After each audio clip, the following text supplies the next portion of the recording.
الحمدللہ رب العالمین والصلاة والسلام علی خاتم الانبیاء والمرسلین اما بعد فاعوذ باللہ من الشیطان الرجیم بسم اللہ الرحمن الرحیم۔ گوہر پبلیشرز کی جانب سے حافظ محمد وقاص فریدی آپ سے مخاطب ہے۔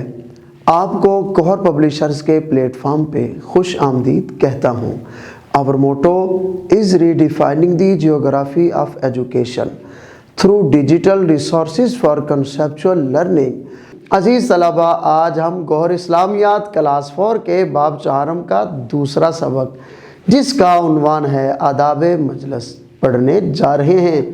آج کا ہمارا سبق گوہر اسلامیات کلاس 4 کے صفحہ نمبر 59 پر موجود ہے۔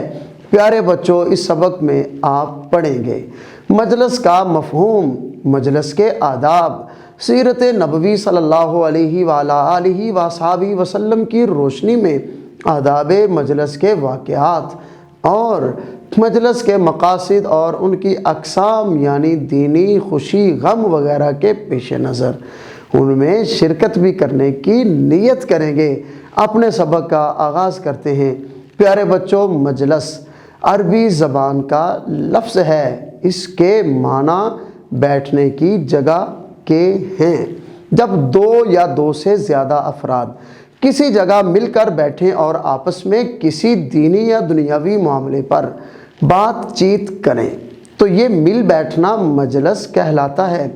مجالس کئی قسم کی ہوتی ہیں، جیسے دین سیکھنے اور سکھانے کی مجالس، خوشی اور غم کی مجالس جن میں اسلامی تعلیمات کے خلاف کوئی بات نہ ہو، یہ نیک مجالس ہیں اور ان میں شرکت کرنی چاہیے۔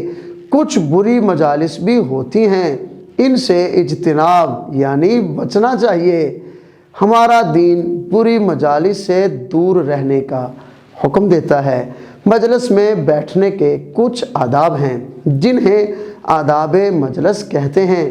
اللہ تعالیٰ نے آداب مجلس کی تعلیم دیتے ہوئے ارشاد فرمایا، بسم اللہ الرحمن الرحیم، یا ایہا الذین آمنوا اذا قیل لکم تفسحوا فی المجالس فافسحوا صدق اللہ العظیم۔ ترجمہ، اے ایمان والو، جب تم سے کہا جائے کہ مجلسوں میں دوسروں کے لیے گنجائش پیدا کرو تو گنجائش پیدا کر دیا کرو۔ سورۃ المجادلہ۔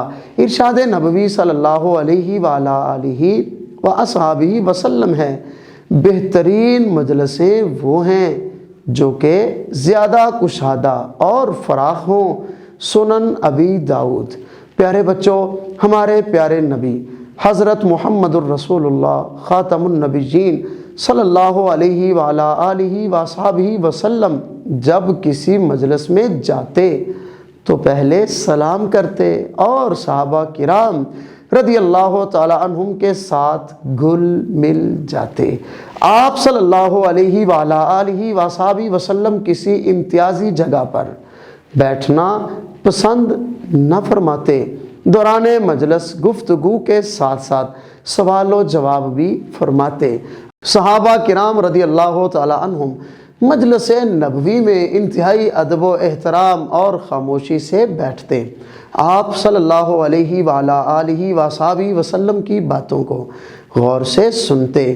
آپ صلی اللہ علیہ وآلہ وصحبہ وسلم کھڑے ہوتے تو صحابہ کرام رضی اللہ تعالی عنہم بھی ادب و احترام سے کھڑے ہو جاتے، یہاں تک کہ آپ صلی اللہ علیہ وآلہ وصحبہ وسلم گھر میں داخل ہو جاتے۔ سنن ابی داؤد۔ ایک مجلس میں نبی کریم صلی اللہ علیہ وآلہ وصحبہ وسلم نے صحابہ کرام رضی اللہ تعالی عنہم سے سوال کیا کہ کون سا ایسا درخت ہے جو انسان جیسا ہے کہ اس کا سر کاٹ دیا جائے تو وہ مر جاتا ہے؟ مجلس میں موجود کسی نے بھی اس کا جواب نہ دیا۔ آپ صلی اللہ علیہ وآلہ وصحبہ وسلم نے خود اس کا جواب ارشاد فرمایا کہ کھجور کا درخت۔ جب مجلس اختتام کو پہنچی تو حضرت عمر فاروق رضی اللہ تعالیٰ عنہ کے صاحب زادے یعنی آپ کے بیٹے حضرت عبداللہ بن عمر رضی اللہ تعالی عنہ نے اپنے والد سے کہا کہ ابا جان، مجھے آپ صلی اللہ علیہ وآلہ وصحبہ وسلم کے سوال کا جواب آتا تھا، مگر مجلس میں بڑوں کی موجودگی میں میرا جواب دینا مناسب نہ تھا، اس لیے میں خاموش رہا۔ اس واقعہ سے ہمیں یہ سبق ملتا ہے کہ جب بڑے گفتگو کر رہے ہوں تو بچے خاموش رہیں۔ ہاں، اگر مجلس میں موجود سب لوگوں سے کوئی سوال کیا جائے تو بچے بھی جواب دے سکتے ہیں۔ پیارے بچوں، ہمارے سبق کا پہلا حصہ اختتام کو پہنچا۔ سبق کے دوسرے حصے میں پڑھیں گے مجلس کے آداب اور مجلس کے اختتام پر پڑھی جانے والی دعا۔ اپنا خیال رکھیے گا، والدین اور اساتذہ کا ادب و احترام کیجیے۔